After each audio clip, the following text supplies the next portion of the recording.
Hi everyone, welcome back to Shani classes. First of all, good evening to everyone. Radhe Radhe, जय श्री कृष्णा, राम राम। कैसे हैं दोस्तों? Hopefully आप सभी बहुत अच्छे हैं। चलिए करते हैं शुरुआत आज की इस क्लास की। यहाँ पर हम इंग्लिश का 2022 का पेपर करने वाले हैं और पूरा पेपर डिस्कस करेंगे। आपका ऑब्जेक्टिव, वेरी शॉर्ट जितनी भी चीज़ें हैं A to Z हम यहाँ पर डिस्कस करने वाले हैं फुल डिटेल में। मैंने आपको 17, 16 कराया, 22 एंड 2020, 2019, ये 3 और 1-2 और, मतलब पेपर्स मैं सारे करवा दे रही हूँ ताकि आपके काफ़ी रिवीजन हो जाए, क्योंकि ऑलमोस्ट आपके ना क्वेश्चंस जो रिपीट होते हैं, बहुत सारी चीज़ें यहाँ से आपको आ जाती हैं, तो ध्यान रखिएगा। आप जुड़े हैं मेरे साथ, मैं हूँ शालिनी। सभी का स्वागत है शालिनी क्लासेस। तो जितने भी फ्रेंड्स पहली बार यहाँ पर आए, प्लीज़ चैनल को सब्सक्राइब करिए, दोस्तों में शेयर करिए, लाइक करना बिल्कुल नहीं भूलिए। कोई प्रॉब्लम है तो कमेंट बॉक्स में पूछिएगा, रिप्लाई आपको ज़रूर मिलेगा। ये है 2022 का फुल डिटेल में पेपर, डिटेल में डिस्कस है, एक एक पॉइंट को ध्यान से देखते हुए चलेगा ताकि फाइनल रिवीजन करिए। और ये पीडीएफ मैं आपको टेलीग्राम पर सेंड करूँगी, तो टेलीग्राम को ज्वाइन करिए। लिंक आपको कमेंट बॉक्स में पिन करके दिया गया है, नाम शालिनी क्लासेस है, ये वहाँ पर मिल जाएगा आप सभी को। और क्लासेस वाइज शालिनी पे भी जो क्लासेस होती है उनके भी पीडीएफ आपको मिल जाएंगे, ध्यान रखिएगा। मॉडल पेपर मैं सेट कर के रखा है, तो वो भी आपको सेंड हो जाएगा। 1-2 मतलब जो भी सब्जेक्ट के 2-2, 3-3 जो भी हैं वो सारे मिल जाएंगे, ठीक है। ध्यान रखिएगा, जितने लास्ट में आप सेल्फ स्टडी कर रहे हैं, क्वेश्चंस को प्रिपेयर कर रहे हैं, वो आपके लिए बहुत इंपॉर्टेंट होने वाला है। आइए देखते हैं। 2022 का यह पेपर है और इंग्लिश का है पेपर पूरा डिटेल में। आइए बढ़ते हैं। ज़रा ये देखिए, बहुत सिंपल सा क्वेश्चन है। What are the 2 receptive skills? आप जानते हैं कि स्किल्स 4 होती हैं हिंदी में, ठीक है। हिंदी में, इंग्लिश में, सब में। हिंदी में हम सुबोपाली कहते हैं और इंग्लिश में हम उसको LSRW कहते हैं। तो कोई 2 स्किल उसमें ऐसी होती है जो आपकी रिसेप्टिव स्किल्स में आती है। तो पहला option speaking, listening speaking, speaking writing, listening reading और रीडिंग राइटिंग। बताइए क्या होगा? What are the 2 receptive skills? तो यहाँ पर तीसरा ऑप्शन है, लिसनिंग और रीडिंग जो है ये आपकी रिसेप्टिव स्किल्स है। Next, doctor West method mainly focused on. Doctor West method का जो फोकस्ड होता है वो किस पे होता है? रीडिंग पे, स्पीकिंग पे, लिसनिंग पे, राइटिंग पे।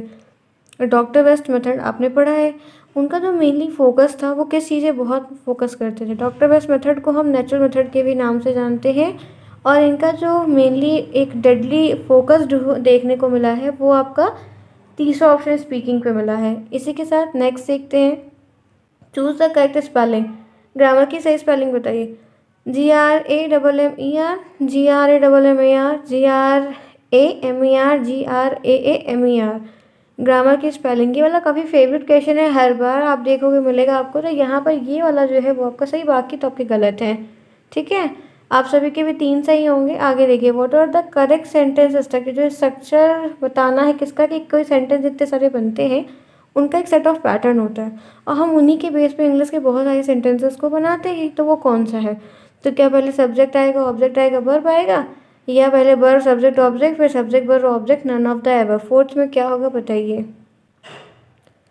फोर्थ का रिप्लाई करिए कि आप एक सेंटेंस अगर लिख रहे हैं तो जो उसका बेसिक स्ट्रक्चर होता है, जो सभी के लिए सेम सेम रहता है लगभग ऑलमोस्ट, मतलब एक मेन हो जनरल, तो वो क्या होगा? तो हम सभी जानते हैं फोर्थ में तीसरा सब्जेक्ट आता है, वर्ब होता है। पहले हम सब्जेक्ट लिखते हैं, फिर वर्ब लिखते हैं, फिर ऑब्जेक्ट लिखते हैं, फिर उसके बाद जो है कॉम्प्लीमेंट वगैरह अगर आगे चीज़ें आती हैं तो अलग बात है। बट ये है कि इस वाले में हमारा यही ऑप्शन सही होगा, जो एक जनरल स्ट्रक्चर होता है सभी सेंटेंसेस में देखने को मिलता है। तो फोर्थ का तीसरा जिनका भी उनका करेक्ट है। इसी के साथ आगे बढ़ते हैं, देखते हैं fifth question. Write a sentence to show exclamation sign. Exclamation sign को आपको किस में, मतलब चारों में यूज तो दिख रहा है। देखिए, पहला है I will go to school, और दूसरा how sweet is Payal, and third one is Kajal is a brilliant student and weather is no hot. तो यूज तो चारों में हो रहा है, आप देख रहे हो, तो कौन सा सही है? कौन सा एकदम करेक्ट और सही है बताइए? ध्यान से देखिएगा आप। एक्सक्लेमेशन जिसमें फिसमादी बोला, कोई आश्चर्य की बात, खुशी की बात, जेस्चर की बात, कुछ समथिंग ऐसा है तो बढ़िया है। लेकिन क्या लग रहा है आपको? I will go to school पहला, हाउ स्वीट इज पायल दूसरा, काजल इज ब्रिलियंट तीसरा, वेदर इज हॉट। तो सारे जितने भी सेंटेंसेस दिए गए हैं और एक्सक्लेमेशन का बेस्ट है वो आपका ये दूसरा वाला, हाउ स्वीट इज पायल, ये सही है। बाकी ऑप्शन आपके गलत है। तो 5 में से 5 मिला। 5/5 गेन हुआ या नहीं हुआ, जितना भी आपने पढ़ा है।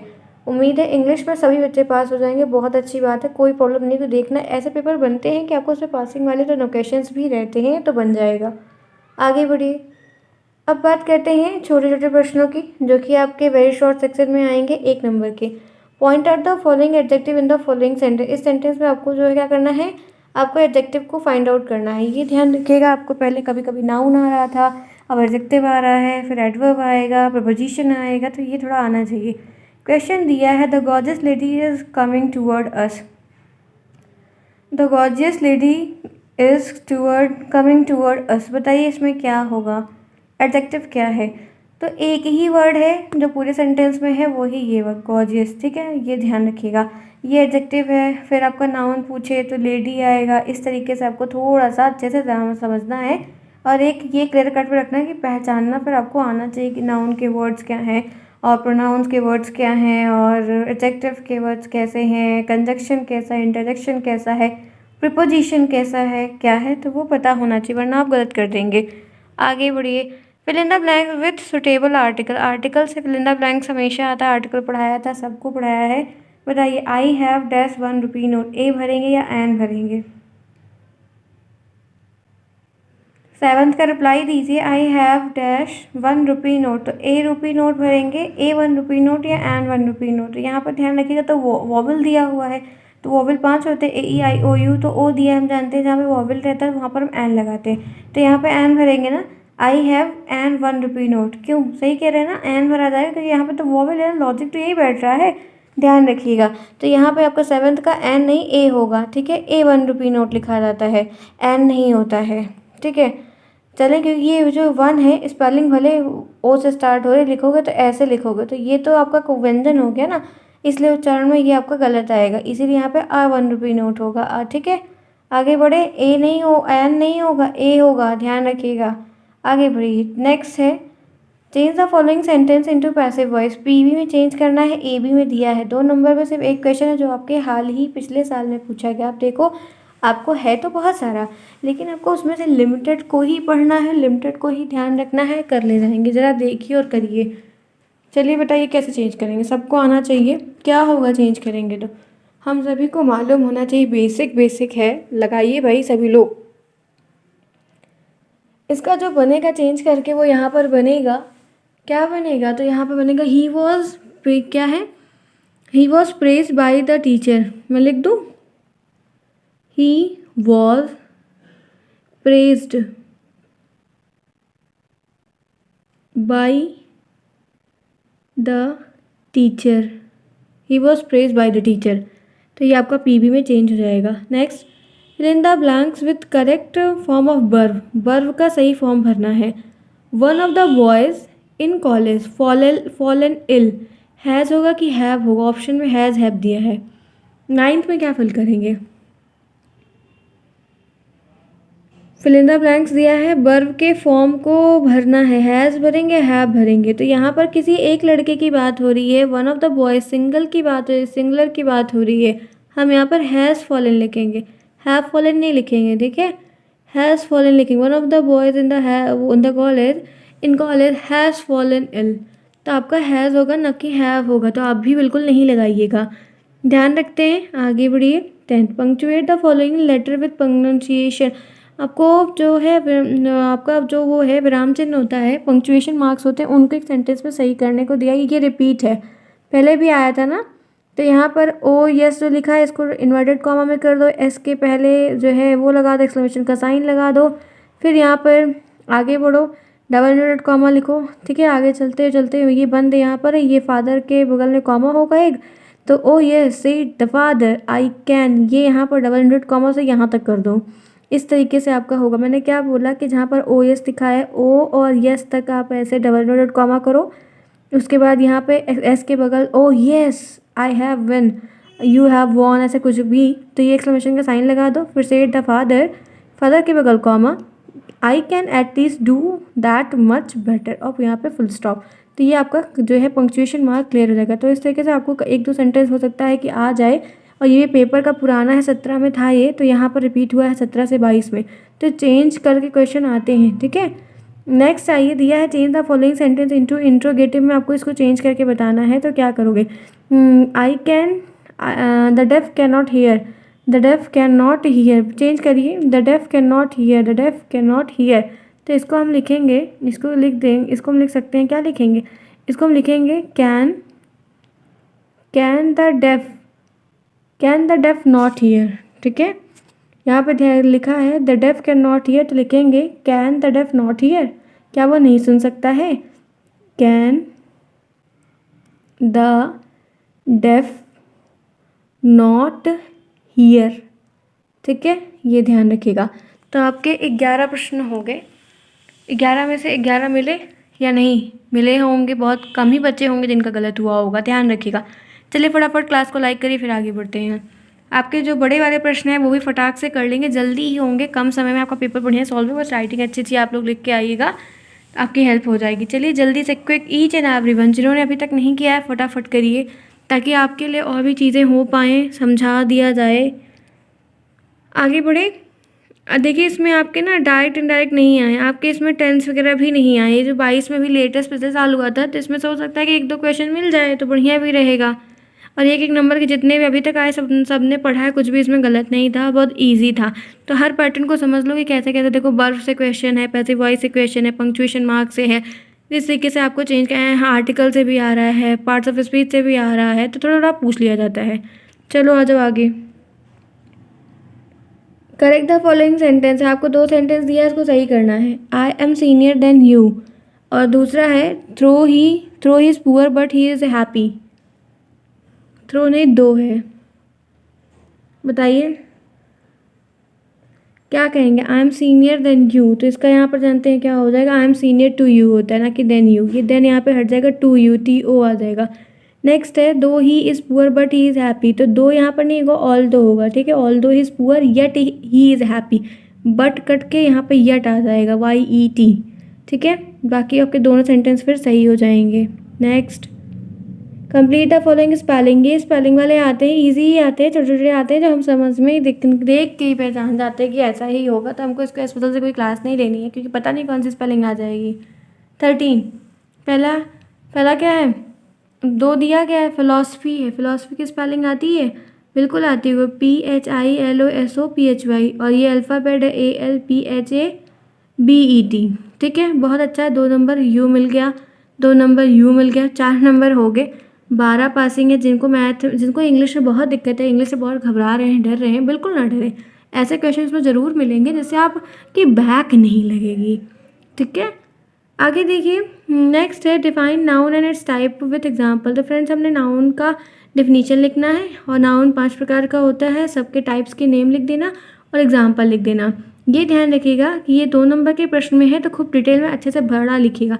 जैसे पहले आपने नाउन की डिफिनीशन लिख दी, हाँ लिख दी, टाइप ऑफ नाउन लिख दिया, बिल्कुल लिख दिया। टाइप ऑफ नाउन में आपको ये जो विथ एग्जांपल लिखा है, उसके जो टाइप्स आपको दिए गए उनके आगे आप, जैसे आपको मटेरियल नाउन है तो आपने लिखा मटेरियल नाउन, फिर उसके बाद एग्जांपल लिखे, क्योंकि मटेरियल नाउन की डिफिनीशन तो नहीं पूछा है, तो आप मटेरियल नाउन की डिफिनीशन मत लिखिएगा, लेकिन सिर्फ मटेरियल नाउन आपने लिख दिया, उसके आगे डैश बना के आप जो है मटेरियल नाउन के जो एग्जांपल्स होंगे वो मतलब क्या कहना है कि पहले नाउन इट्स टाइप 5, पाँचों के नाम ऐसे लिखना, उसके बाद पाँचों के एक एक लाइन छोड़ते हुए यहाँ पे ऐसे करके पाँचों के एग्जांपल लिखना। तो क्योंकि 2 नंबर में पूछा गया है, तो 2 नंबर में जब आप तक पूरा नहीं लिखोगे, बड़ा भर के नहीं लिखोगे, मज़ा नहीं आएगा। ठीक है, नंबर गेन करना है तो ध्यान से साफ साफ दूर दूर बड़ा बड़ा लिखिएगा, तो बड़ा मतलब ढंग से लिखिएगा।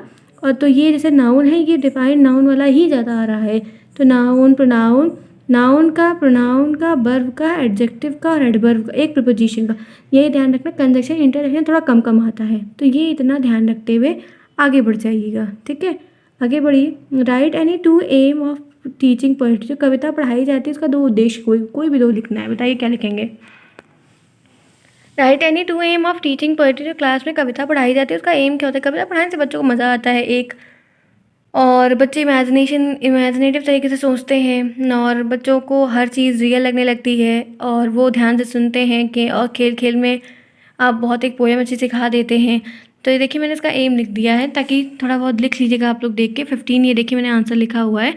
To enable them to understand the thoughts, उनको इस लायक बनाना कि वो उस थॉट को समझ पाएँ, क्योंकि पोएम की लाइनें में बहुत बड़ा सार होता है लेकिन वो छोटी सी लिखी रहती है भले। तो यहाँ पर है to enable them the student to understand the thoughts and imagination contain in the poem, मतलब उसमें जो चित्रकारी, उसमें जो एक सोच है, कल्पना की बात है उस लाइन में लिखी गई, उसको वो सोचें, उसको वो समझें कि आखिर ये लाइन कह क्या रही है, उनके दिमाग में वो बात चले। तो हम जब पोएम पढ़ाते हैं तो ये उद्देश्य के साथ पढ़ाते हैं कि बच्चा वो इमेजिनेशन की चीज़ को रियल में सोचे, ठीक है। To appreciate the rhymes and rhythm and style, तो बच्चे उस जो पोएम लिखी हुई है उसको अप्रिशिएट करें, उससे सीखें, अपनी लाइफ में उतारें, ऐसे बहुत सारी चीज़ें करने का प्रयास किया जाता है। It encourage the creative thinking, हमारी थिंकिंग, हमारी सोच को काफ़ी इमेजिनेटिव बनाते हैं। मेटावर्स के बारे में आपने पढ़ा होगा तो देखिए लगता है कि कितनी चीज़ रियल है, कभी कभी लगता है कि हम लोग भी कीड़े मकोड़े हैं।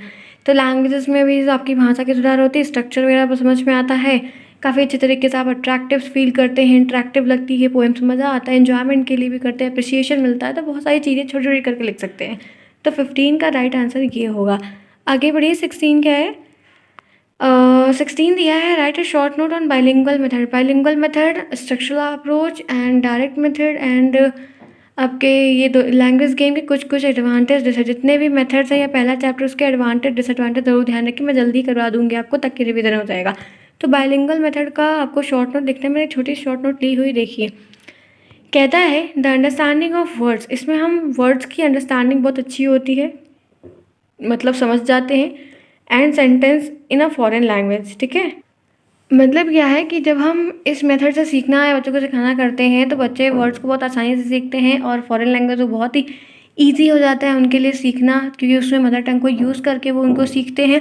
There is no need to create artificial, कोई वहाँ पे आर्टिफिशियल सिचुएशन बनाने की ज़रूरत नहीं होती है एक्सप्लेन करने के लिए मीनिंग के वर्ड्स को, सेंटेंसेस को ऑफ अ टारगेट लैंग्वेज। उनमें ये होता है कि मदर टंग को यूज़ करके आप उस लैंग्वेज को सीखो। तो जब भी हम मदर टंग को यूज़ करके उन चीज़ों को सीखते हैं तो काफ़ी फैमिलियर हो जाती है वो चीज़ें, फिर हम धीरे धीरे करके सीख लेते हैं। तो ये इसके बारे में बाइलिंगुअल मेथड में कहा गया है।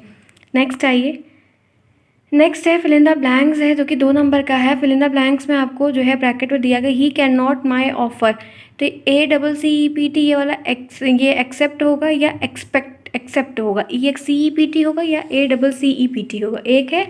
दूसरा है do not walk dash dash dash footed, wear होगा या वेयर होगा, कौन सा ऑप्शन सही होगा? 17 में फिल इन द ब्लैंक्स आया है, बताइए क्या सही होगा? तो यहाँ पर he can not accept my offer, ACCEPT होगा, उसने मेरे ऑफर को स्वीकार नहीं किया। और do not walk where footed, तो VAR होता है ना कि वियर होता है, ठीक है, VARE। तो एक में ये वाला, एक में ये वाला। आगे बढ़िए, right one word of the following, ये भी फ्रेंड्स आते हैं जो सब्स्टिट्यूशन वाले वर्ड्स होते हैं, ये भी 2 क्वेश्चन आएंगे 1 नंबर के। कहता है ए गैदरिंग ऑफ स्पेक्टर्स और लिसनर एट अ परफॉर्मेंस, जब आप परफॉर्म करते रहते हो तो वहाँ पे देखने वाले सुनने वाले काफ़ी लोग इकट्ठा हो जाते हैं, तो उन्हें हम क्या कहते हैं? तो उन्हें हम ऑडियंस कहते हैं, ठीक है। आप जैसे देखो सेलिब्रिटी वगैरह के लोग कैसी सी आई चीज़ें, या आप कहीं मंच पे परफॉर्म कर रहे हो, कुछ भी स्टेज परफॉर्मेंस दे रहे हो, समथिंग समथिंग ब्ला ब्ला, वो सब। नेक्स्ट है ये यहाँ पे, उसके बाद है the science of vegetable life, जो वेजिटेबल लाइफ का साइंस होता है उसको क्या कहते हैं? इसको ओलरी कल्चर कहते हैं। क्या कहते हैं? ओलरी कल्चर। देखो मैंने लिख दिया है, PDF मिल जाएगा, वहाँ पर एक ऑडियंस होता है, एक ओलरी कल्चर होता है। तो यहाँ पे TURE होगा, ठीक है। तो ये आपको ये वाला भी 2 प्रश्न आएगा, ये जैसे आया है ना ऐसे सेम 2 आएगा, तो थोड़ा ध्यान रखिएगा। चलिए फ्रेंड्स, फिर पेपर तो हो गया सॉल्व, 2022 का हमने पूरा कर लिया है। उम्मीद है क्लास पसंद आई होगी। जितने बच्चों ने नोट्स परचेज़ किया है तो उनको कहना चाहती हूँ कि जो पेपर में क्वेश्चंस वगैरह बहुत सारी चीज़ें हैं उसमें मैंने पीछे दी हुई है, एकदम लास्ट में आपको काफ़ी सारे इंपॉर्टेंट क्वेश्चंस दिए हुए सभी पेपर्स में। तो ध्यान रखिएगा कि वो थोड़ा अच्छे से देख लीजिएगा, उसमें से रिपीट होने की संभावना ज़्यादा है। क्वेश्चन जो दिए गए हैं उसमें सभी पेपरों में दिए गए हैं, सभी नोट्स में दिया गया है, तो उसमें से क्वेश्चंस पेपर में रिपीट पक्का होंगे, फंसेंगे काफ़ी ज़्यादा, तो थोड़ा सा उस पर ज़्यादा फोकस कर लीजिएगा। मतलब जिस पेपर का पेपर रहे उसको जाने से पहले वाला देख लीजिएगा एकदम लास्ट में, क्योंकि सारा PDF तो फ़ोन में ही होगा आपके उस समय, तो ध्यान रखिएगा, ठीक है। चलिए फिर मिलते हैं कल करेंगे सारी क्लासेस अपने समय पर। बहुत सारी चीज़ें हैं आपकी, हमेशा हो रही हैं, हमेशा होती रहेंगी। समय से सीखिए, पढ़िए, देखिए, कोई प्रॉब्लम है तो पूछ लीजिएगा। Bye bye, take care, see you soon, best of luck.